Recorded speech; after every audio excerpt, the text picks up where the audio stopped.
Bonjour à tous et bienvenue chez Mamali, la cuisine asiatique du quotidien. Alors aujourd'hui je voulais faire une petite vidéo astuce, comment cuire du riz thaï dans un autocuiseur. Donc on aura besoin du riz thaï. Donc pour une personne ça représente un verre, donc là j'en ai mis 2. Et un autocuiseur.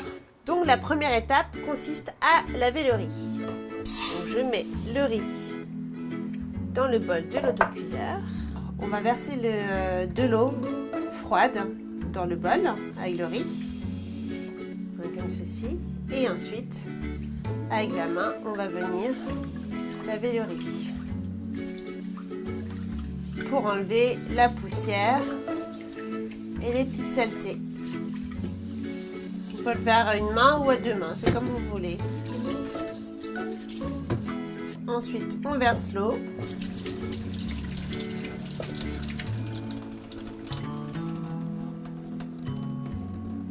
Et on refait la même chose une deuxième fois. Et maintenant, on va ajouter de l'eau pour la cuisson.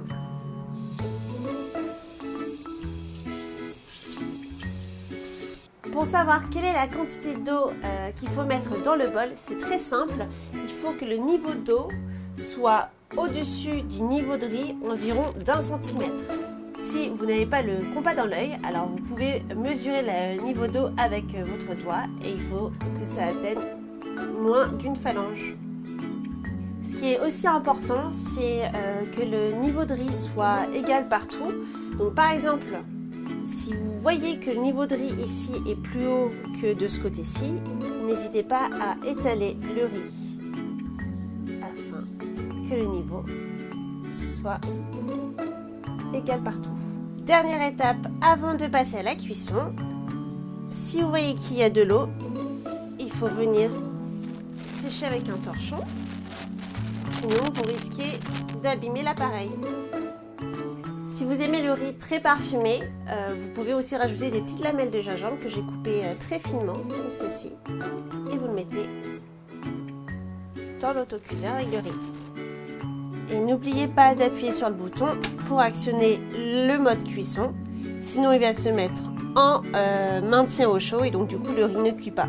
Il ne reste plus qu'à attendre que le riz cuise pendant environ 20 minutes et donc vous saurez très vite que le riz est cuit puisqu'il va se mettre en maintenir au chaud et vous verrez que de la vapeur sortir de l'autocuiseur. Alors il faut bien attendre que toute la vapeur s'évapore avant de servir le riz bien chaud.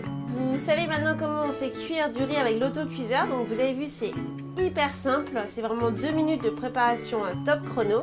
J'espère que cette petite vidéo astuce vous a plu et je vous dis à très bientôt pour des prochaines vidéos recettes.